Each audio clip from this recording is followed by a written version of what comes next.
Hello everyone.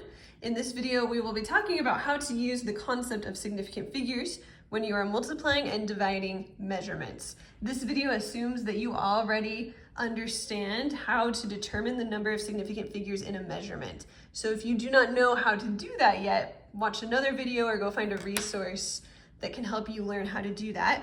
If you do understand that, we can go ahead and jump in. In this video, we will just be working on the rule for multiplying and dividing. There is a separate rule for addition and subtraction. You can go look that up if you want to. But in chemistry, it's generally multiplying and dividing that comes into play. So that's what we're going to focus on. So the rule is simple. It is just that you need to round the answer to the least number of significant figures. Now I need to explain this least number of significant figures a little bit further. So what that means is you need to look at the two measurements that you're either multiplying or dividing. So in this case, I've got 4.36 and 0.00013. My answer needs to have the same number of significant figures as the number of significant figures in whichever one of these numbers has the least number of significant figures. Let's count the number of significant figures in each of these first. So the number of significant figures in this measurement is 3. Let's go ahead and write that down. And we'll abbreviate significant figures as S, F. This measurement has 2 significant figures because these zeros are leading zeros, so they are not significant. So that means since 2 significant figures is the least number of significant figures in this problem, my answer needs to have 2 significant figures. So if I put this into a calculator, the answer it's going to give me is 0.005668, and then that would be centimeters squared, since I'm multiplying 2 centimeter measurements together. By the way, your calculator might give you scientific notation like this. Basically, since this is 5.668 times 10 to the negative 4, I moved the decimal 4 places to the left to get it into this normal standard notation. If you need help with that, you can ask somebody for help about it or look it up online. But anyway, right now, this is not rounded correctly because it has 4 significant figures, but our measurements are only precise enough to have 2 or 3. So we're going to round it to the lowest number of significant figures, which is the 2. So that would be 0.00057. So now I have 2 significant figures. I rounded the 6 up to a 7 because there was a 6 behind it. And we still need our unit of centimeters squared. And that's it. That's the rule. That's an example. The rest of the time here, we're just going to be doing a few more examples, but the rule is the same. So now we're dividing, but same rule. It's good to get into the habit of just counting the number of significant figures before you even solve the problem. That way your mind is kind of already primed to know that you're going to need to round.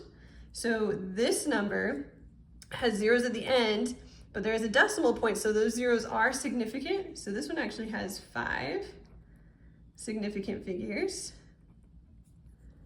This number has 2 zeros that are not significant, but this 0 at the end is significant. So it's got 3 significant figures.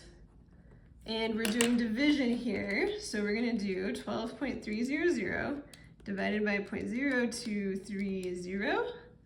And if you look at this, my calculator is giving me a pretty long decimal number.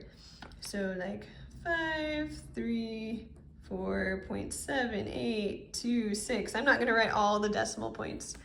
Now this is a density problem, so the unit's going to be grams per milliliter. But I can only have 3 significant figures. And again, the reason we're doing this is because if we have these 2 measurements, if we're calculating something involving these measurements, our calculation can't be more precise than the measurements themselves. So we need to round our calculation so it matches the precision of the measurements we made. That's all we're doing here. So we need 3 significant figures. We're going to round that to 535 grams per milliliter. Again, I'm rounding the 4 up because there's a 7 after it. Okay, let's just do a couple more examples and then I think you are good to go on this. So we're gonna do 3.556 times 2.4. Before I press enter, let's look at the number of significant figures. This number has 4 significant figures. This number has 2 significant figures. And when we multiply them, we get 8.5344. So that's going to be 8.5344 centimeters squared. But since I only have 2 significant figures in this number, we're going to round that up to 8.5. Now, since there's a 3 after the 5, I don't need to round the 5 up to 6. So 8.5 centimeters squared would be the correct way to report that number. Okay, now we've got 5,000 divided by 24. So 5,000 just has 1 significant figure, because all of those zeros are not significant. There's no decimal point at the end. So those trailing zeros are not significant. There's 2 significant figures in this number, but we're gonna need to round our answer to just 1. So let's do 5,000 divided by 24. Okay, now this one's pretty tricky because when I put this in my calculator, I'm gonna get 208.333 repeating, but I can only have 1 significant figure. And the tricky thing is, if I round this just to 208, that's still 3 significant figures. So I'm gonna actually have to round like right here after my first significant figure. So I can go ahead and round this to 200. So that's something you can do. You don't always have to round after the decimal point. You can even round before the decimal point if you need to. Okay, lastly, an unknown substance has a mass of 5.184 grams and a volume of 24 centimeters cubed. What is its density? So this is a bit of a review of density. If you don't know the formula for density, that's okay. But you might have learned it, you probably have learned it before. Density is equal to mass over volume. So this is a division problem. So we're gonna need to divide the mass, 5.184 grams, which has 4 significant figures, by the volume, which has 2 significant figures. So we're gonna do 5.184 grams divided by 24 centimeters cubed. So 5.184 divided by 24, that gives us 0.216 grams per centimeter cubed, but we need to round it to 2 significant figures.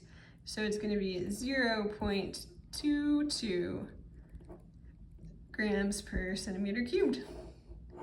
So that's how you use significant figures in multiplication and division problems.